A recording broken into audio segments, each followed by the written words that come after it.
Bonjour à tous, j'espère que vous allez bien. Bienvenue sur ma chaîne YouTube. Je suis ravie de vous retrouver dans cette nouvelle vidéo. Aujourd'hui, je répondrai à quelques petites questions que je me suis posées à moi-même au sujet de mon enfance, dans le but de partager avec vous mon expérience de personne qui est née et a grandi en Afrique. J'espère que le sujet vous plaira. Et surtout, pensez à laisser en commentaire votre expérience en fonction du pays dans lequel vous avez vécu pour partager. Et n'oubliez pas de liker la vidéo et de la partager. Première question. Quelles années correspondent à la période de votre enfance? Pour répondre à cette question, je dirais que, sachant que je suis née à la fin des années 80, à la fin des années 80, je prendrai les 10 premières années de ma vie, donc ce qui correspondra environ aux années 80. La deuxième question a deux volets. Le premier volet, c'est « Avais-tu beaucoup d'amis d'enfance » Honnêtement, je pense que je n'en avais pas beaucoup. De ce que je me souviens de là maintenant, je me souviens de 3 amis que j'aimais énormément et desquels j'étais très proche. Deuxième volet, es-tu resté en contact avec elles? Oui, nous sommes restés en contact, bien que nous ne soyons pas restés proches. Physiquement, nous sommes restés en contact. Et ce qui est beau dans ce que nous avons vécu, c'est que si jamais j'ai besoin de l'une d'elles aujourd'hui, elles seront toujours là pour moi. C'est ça qui est beau. Et troisième question, quels étaient vos jeux et activités ludiques préférés? Alors, en ce qui concerne les jeux, nous avions le saut à la corde, nous avions les claquettes, nous avions également le pouce-pion. Pour ceux qui ont grandi en Afrique et peut-être dans les pays francophones, ça leur dira forcément quelque chose. Le saut à la corde, je pense que vous voyez déjà de quoi il s'agit. Ça veut dire 2 personnes qui tiennent un bout de corde qu'on fait tourner et les autres viennent sauter. Ou alors, on lie les 2 bouts de corde et on saute, on piétine la corde. Je ne sais pas comment expliquer, mais j'essaierai de trouver soit des photos pour illustrer mes propos. En ce qui concerne le pouce-pion, il s'agit de tracer des petits carrés, des petits rectangles sur le sol. Et on utilisait des noyaux de fruits comme la mangue qu'on poussait d'une cage à l'autre. Il fallait éviter les lignes, en fait, il fallait éviter les traits et il fallait aller d'une cage à l'autre et puis ainsi de suite jusqu'à la dernière, jusqu'à la fin. Les claquettes, ça considérait à claquer les mains et à bouger les pieds en même temps et il fallait soit en tant qu'adversaire lancer le même pied, soit faire le même geste avec le pied. En tout cas, c'est ainsi que je peux le décrire. Pour ce qui concerne les activités ludiques, moi, personnellement, ce que j'aimais le plus faire, c'est aller me balader en forêt. J'aimais énormément, c'était pas véritablement des forêts, mais c'était des bois, voilà, on va le dire. C'était comme des bois près de la maison, où il pouvait encore y avoir beaucoup d'insectes, il y avait des grands arbres, il n'y avait pas beaucoup d'herbes en fait. Il y avait de grands arbres, je me rappelle, avec de larges feuilles, mais vous savez, tout est relatif. Quand on est enfant, tout paraît très grand, tout paraît disproportionné. Donc, j'aimais bien aller me balader, observer les animaux, les insectes surtout. J'aimais énormément les sauterelles, les criquets et les papillons. Ça, c'était ma passion. J'aimais aller collecter des champignons et des fleurs.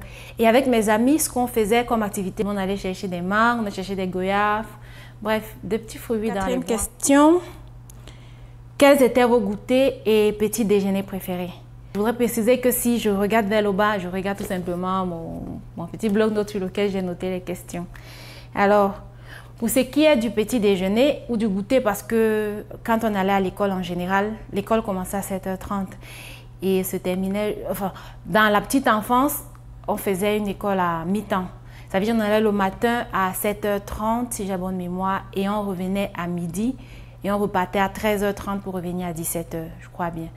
Et en général, on mangeait midi à la maison et on repartait pour l'après-midi juste avec un fruit comme goûter en attendant de retourner à 17h. Et le matin, on avait juste son petit déjeuner et un goûter. Un petit déjeuner à la maison avec du pain, soit du pain avec du lait et du chocolat, soit du pain tartiné. En fait, oui, on tartinait le pain avec du beurre et du chocolat, trop bon.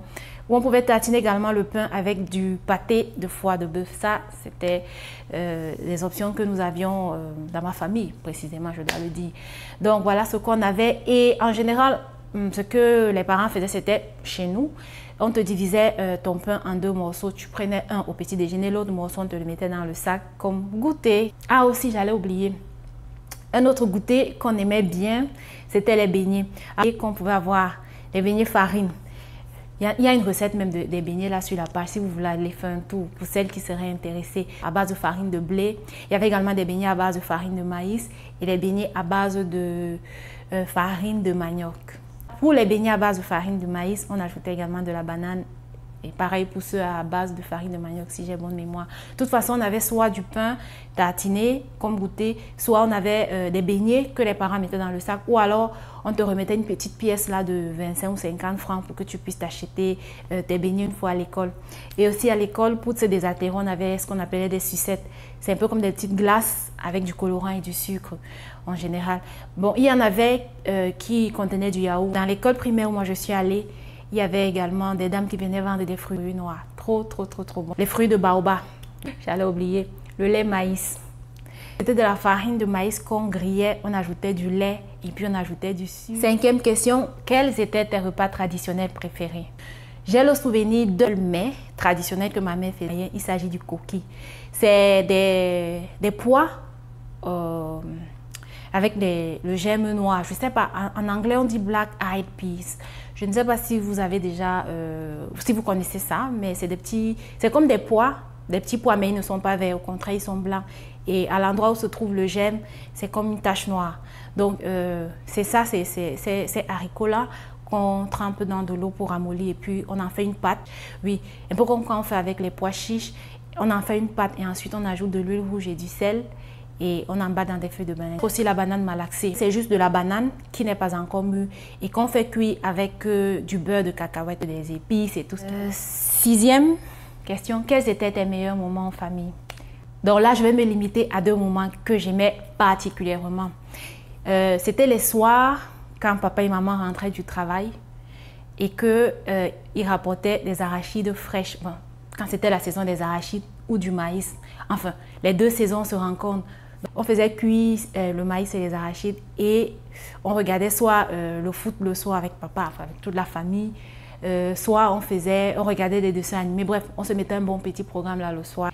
Et les autres moments que j'appréciais également quand on était tous en famille avec les parents, bien évidemment, c'est quand le samedi on allait au champ. Ça c'était... Enfin, c'était pas le fait d'aller travailler au champ qui était drôle, mais c'était le fait d'être tous ensemble parce qu'une fois au champ, il y aura des anecdotes, ce sera le moment des commentaires, ce sera le moment de relâcher un peu pour tout ce qu'on a fait dans la semaine, le fait qu'on ne se voyait peut-être pas tous avec les parents tout le temps. Du coup, c'était vraiment les meilleurs moments. On s'amusait à jouer avec la terre, on s'amusait à manger ce qu'on récoltait, à récolter des fruits, et ainsi de suite. Bref, pour moi, ça c'était des moments inoubliables. Et je pense que j'ai toujours eu ce besoin ou cette paix avec la nature. C'est-à-dire que quand je me reconnecte à la nature, que ce soit à travers l'eau ou à travers la terre, franchement, je me sens trop bien. Donc j'aimais énormément quand on allait au champ parce que là on allait évidemment en pleine nature. C'est là-bas qu'on fait les chants. L'air est pur, c'est reposant, tout est calme. On peut écouter les chants d'oiseaux, on peut voir les animaux. Bref, pour moi c'était des moments magiques. 8e question. Quelles sont les choses de l'enfance qui te manquent aujourd'hui? Évidemment, je commencerai par ce qui est logique pour tout le monde, l'insouciance. Parce que vous convenez avec moi que quand on est enfant, on ne se soucie de rien. On ne pense qu'à manger, boire quand il y en a et dormir et s'amuser. Franchement, moi, je m'émerveillais rien qu'à regarder les fourmis, par exemple, transporter à manger pour aller donner à leur reine ou les termites. Bref, moi, je m'émerveillais de tout ça et c'était parfait pour moi. Bref, moi, c'est des choses que je regrette aujourd'hui parce que, voilà, on ne prend plus le temps de faire les choses, disons-le ainsi. Parce que je m'apprêtais à dire, je n'ai plus de temps de faire tout ça, mais non, en réalité, je pense que je ne prends juste plus le temps de le faire. Pourtant, c'est très important. Donc, je parlais de l'insouciance, mais je suis allée directement et à travers cela, j'ai fait ma relation à la nature. Je pense que c'est ça, cette relation à la nature que j'avais, que j'ai perdue d'ailleurs, qui est la chose que je pense que je regrette le plus. 9e question, une odeur qui te rappelle ton enfance. Moi, je dirais l'odeur du tamarin et du henné. Il faut savoir que là où moi j'ai grandi, il y avait beaucoup de peuples qui utilisent le henné. Je m'apprêtais à dire des musulmans, mais ce n'est pas vrai. Je pense que ce sont les Peuls. faut le dire ainsi, parce que je ne pense pas que le henné soit forcément lié à la religion. Mais de ce que je constatais, c'est que c'est ceux qui pratiquaient la religion musulmane qui utilisaient beaucoup le henné pour se décorer et pour toutes leurs cérémonies traditionnelles. Pour moi, c'était vraiment quelque chose de magique en fait, de pouvoir s'appliquer juste une herbe et que ça te colore la peau de façon aussi jolie. Et le tamarin, c'est certainement parce que c'était un fruit, l'un des fruits qui sentait le plus fort parmi tous les fruits qu'on allait chercher en forêt. Je dirais que c'est l'odeur du tamarin et l'odeur du henné qui me ramène directement tout droit à mon enfance. 10e question, une anecdote qui a marqué ton enfance. Alors, comme anecdote, je crois que je vais vous raconter une petite histoire qui s'est produite avec ma petite sœur directe. Donc, je me rappelle, on avait changé de quartier. Et dans le nouveau quartier, les parents nous ont inscrits naturellement dans l'école la plus proche. Et dans cette école, il y avait cette école avait une grosse réputation de sorcellerie en fait. Et il se disait tout le temps des choses comme quoi il faut faire attention parce qu'il ne faut pas manger tout ce qu'on vous donne. Il faut faire attention de ne pas cueillir tous les fruits que vous voyez sur le chemin. Parce que voilà, des fois, il y a des gens qui mettent des choses pas saines en fait, pour protéger leurs fruits. Je me rappelle donc qu'un jour, je revenais de l'école avec ma petite sœur et en passant, il y avait un jeune garçon, un jeune homme qui était assis sur une pierre. Et il a pris un caillou, il avait un caillou dans la main qu'il a tendu à ma petite sœur. Il lui a dit, va, tu remets ça à la demoiselle. Et moi, j'ai trouvé ça tellement bizarre et j'avais un peu peur parce que je me souvenais bien qu'on nous avait recommandé de faire attention aux gens qui habitaient par là parce que voilà, comme on dit précédemment, ils avaient une réputation de faire beaucoup de pratiques pas très nettes. Voilà. Et moi, ça m'a intriguée. Ma petite soeur, mais non, jette ça dans la brousse. Pourquoi tu vas remettre ça à la demoiselle? Jette. Et elle a jeté le caillou. Nous sommes rentrés à la maison. Ma petite soeur, elle a fini de manger. On devait repartir à l'école dans l'après-midi.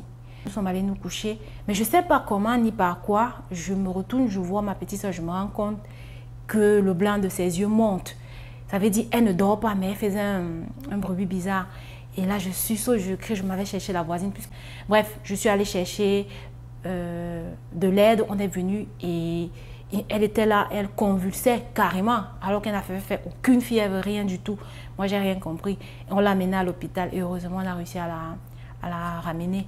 Et ça m'a beaucoup marqué parce que directement, j'ai raconté l'histoire à mes parents, comme quoi il y avait un jeune homme qui nous a remis une pierre et tout ça. Et mes parents disent, mais évidemment, vous n'aurez jamais dû toucher à sa pierre parce que qui sait quelles étaient ses intentions. C'est une anecdote un peu glauque, j'imagine, mais bon, c'est quelque chose qui m'a vraiment marqué enfant et auquel j'ai pensé pendant longtemps parce que ça m'avait véritablement traumatisée de voir ma soeur dans cette état. J'espère que ce petit tag vous aura plu. Si vous voulez répondre, si vous êtes youtubeur et que vous aimeriez répondre, allez-y avec plaisir, je viendrai le regarder. Moi, je vais l'appeler tag de l'enfance en Afrique, je crois bien. Je vous invite donc à liker la vidéo, à la partager et à mettre un commentaire dans lequel vous dites à quoi ressemblait votre enfance et de me dire si vous aimeriez que je vous fasse un autre tag sur peut-être l'adolescence en Afrique. Et s'il y a un sujet pareil vous intéresserait. On se revoit très prochainement dans une nouvelle vidéo. Prenez soin de vous. Bye.